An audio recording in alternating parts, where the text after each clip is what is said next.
ಒಂದು ಕಾಲದಲ್ಲಿ ಪರ್ವತಗಳ ಮಧ್ಯೆ ಮೌನವಾಗಿ ಉಸಿರಾಡುವಂತಹ ಒಂದು ಸುಂದರ ಕಾಡಿತ್ತು.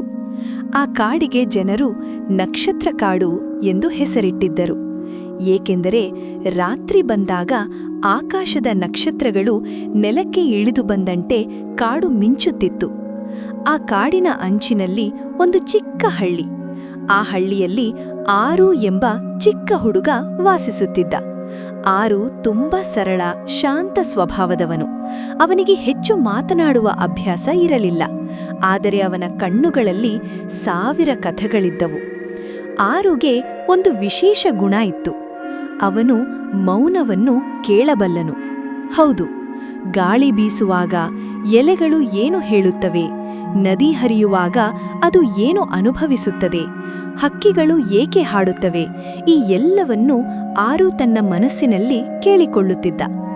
ಪ್ರತಿ ರಾತ್ರಿ ಊಟ ಮಾಡಿ ಅಮ್ಮನ ಪಾದ ಮುಟ್ಟಿ ಹಳೆಯ ಹಾಸಿಗೆಯ ಮೇಲೆ ಮಲಗುವ ಮುನ್ನ ಆರು ಕಿಟಕಿಯಿಂದ ಆಕಾಶ ನೋಡುತ್ತಿದ್ದ.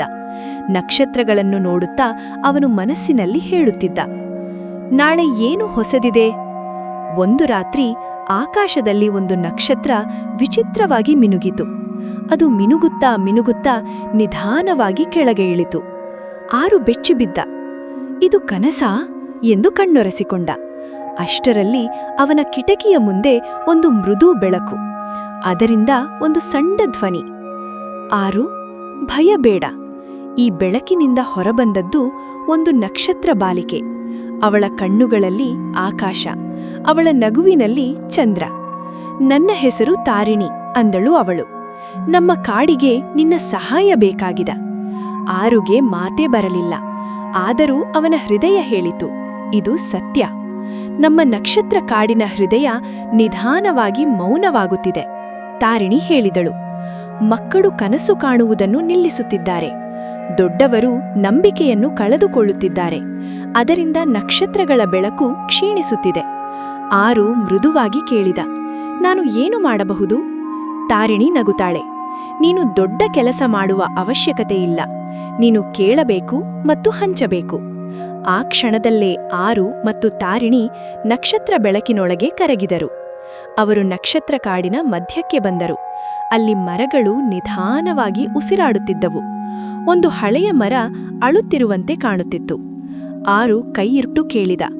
ಆ ಮರ ಹೇಳಿತು, ನನ್ನ ಬಳಿ ಮಕ್ಕಳು ಆಟವಾಡುತ್ತಿದ್ದರು. ಈಗ ಯಾರೂ ಬರುವುದಿಲ್ಲ. ಮುಂದೆ ನದಿ.